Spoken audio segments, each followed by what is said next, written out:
Bapak-bapak punya ruh apa enggak? Punya. Ibu-ibu punya ruh? Punya. Pernah bikin ruh? Enggak. Nah, sampai di sini kita mulai berpikir lagi. Kata kita punya ruh. Pernah bikin? Enggak pernah. Pernah beli? Enggak. Pernah tanam? Enggak. Bikin enggak pernah, beli enggak pernah, nanam enggak pernah. Kok punya? Kok punya ruh? Nah, satu. Ini yang kedua, Pak. Ini udah mulai naik nih.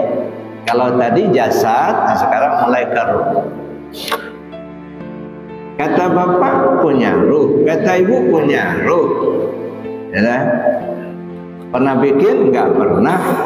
Lah, kalau enggak pernah bikin kok punya, dari mana dapat? Ketika aku telah sempurnakan ciptaanku, kata Allah, fanafakhtu fihi min ruhi. Aku tiupkan ruhku. Ruh siapa? Ruhku, bukan ruhmu. Kamu nggak punya, enggak? Ya.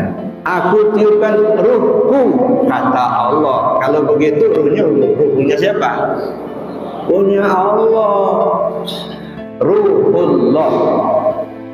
Bukan ruhnya bapak ibu, bukan. Bapak ibu nggak punya ruh, enggak. Dari mana dapatnya? Nah, sekarang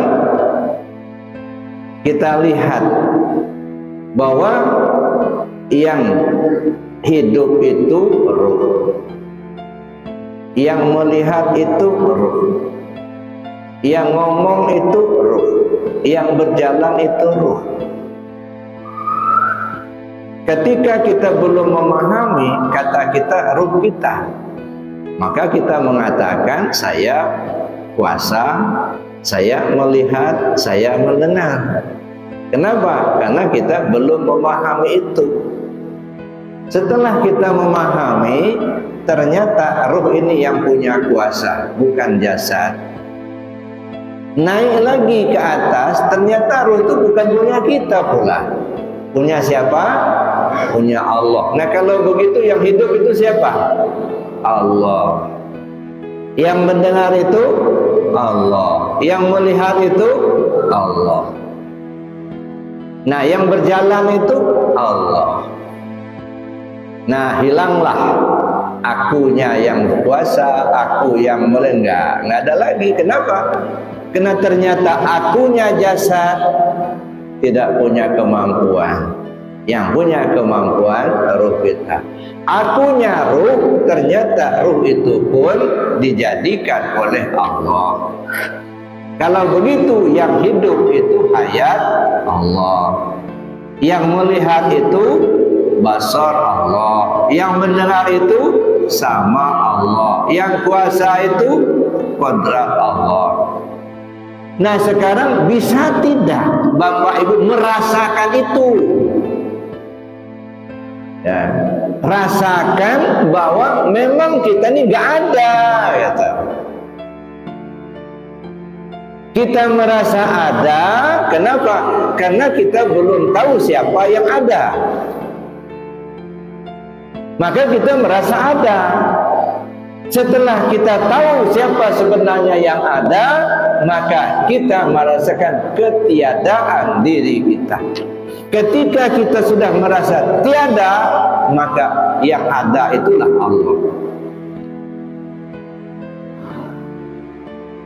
Tapi tidak bisa dipungkiri bahwa sekarang kita ini ada, jasadnya ada, gitu ya. Bisa melihat adanya kita ini adalah adanya sekedar bayangan saja.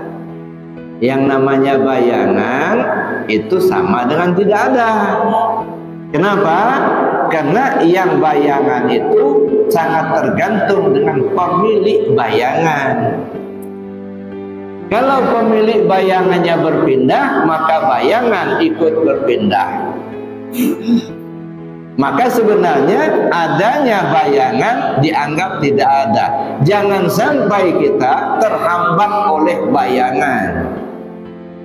Kan ada sebuah kisah itu, ya. Ada orang berlayar dengan sampan, ya. Naik sampan atau perahu berlayar di sungai. Tiba-tiba berhenti.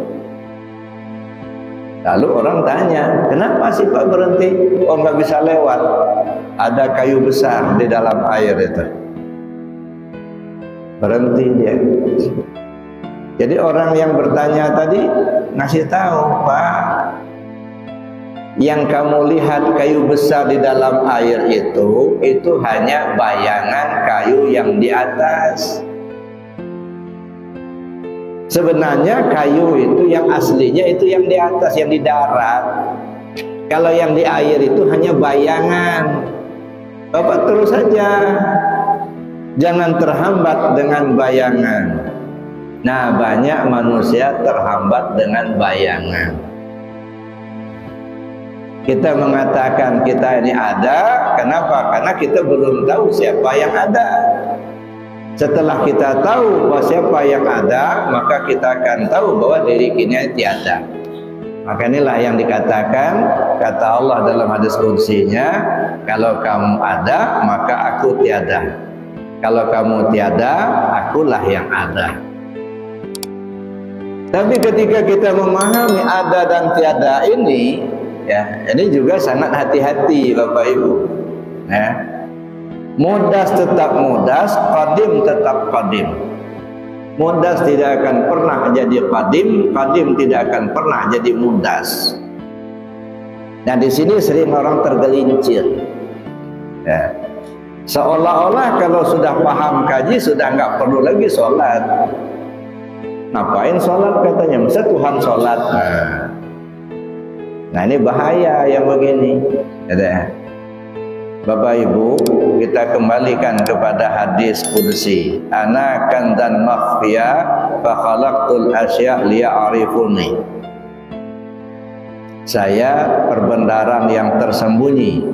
Kujadikan makhluk ini supaya mereka mengenal aku. Nah, maka terjadilah alam. Nah, yang kita sebut alam. Alam itu apa? Alam itu masiwallah, selain Allah itu alam. Surga itu alam, neraka itu alam, bumi, langit, bulan, bintang, matahari, manusia, jin, malaikat, itu alam semua itu. Jadi selain Allah itu namanya alam. Kita nggak usah jauh-jauh, mikirin diri saja. Nah, diri ini alam. Tetapi adanya alam ini tidak berganding dengan Allah, tidak bersanding dengan Allah, yang masing-masing berbeda. Ya, jangan dikira kalau alam ini berdiri sendiri selain Allah. Nah, kenapa?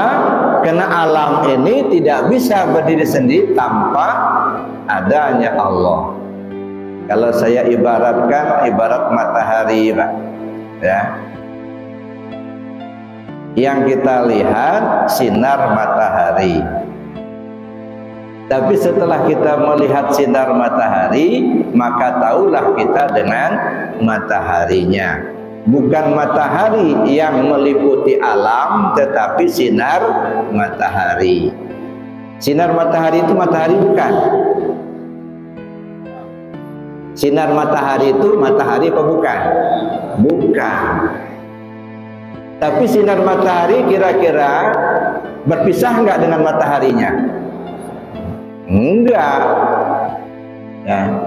Sinar matahari bukan matahari, tetapi sinar matahari tidak berpisah dengan mataharinya. Nah, kira-kira gambaran seperti itu. Ya, kita dengan Allah, kita bukan Allah, bukan. Ya, tetapi kita tidak bisa berdiri sendiri tanpa Allah.